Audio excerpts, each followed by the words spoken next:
looking at problems for the ASVAB test. This obviously can apply to any kind of pre-algebra or algebra class that you're looking to get help in. And so when you're looking at simplifying anything that has any kind of terms, this one's a multiplication problem. We just multiply numbers like they normally would and then variables as we would need to. So the 6 times the 4 we can do. 6 times 4 is 24. And then we have the A and we have a B. And we cannot combine A and B together. They're not the same thing. But when we're multiplying, we would just basically take numbers and multiply numbers. Variables, multiply them by themselves if there are multiples.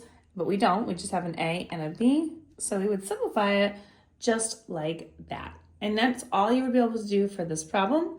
Now let's take a look at something a little bit more challenging, but a little bit kind of the same like type of a problem.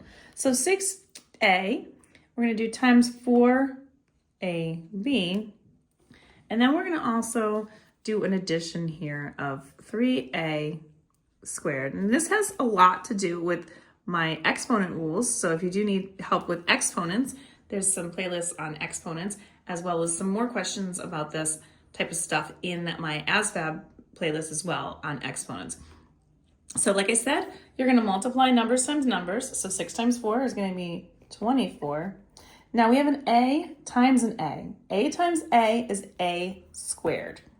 So basically, again, if you were struggling with rules for exponents, you can check out my exponents playlist or my other ASVAB questions on exponents. And then we don't have any other B's besides that one B, so we're gonna just leave the B right there. Then we're gonna go over, we have a plus sign, so we'll add, and we're gonna do the same thing over here as a separate thing. So 3 times 8 is going to be 24 again.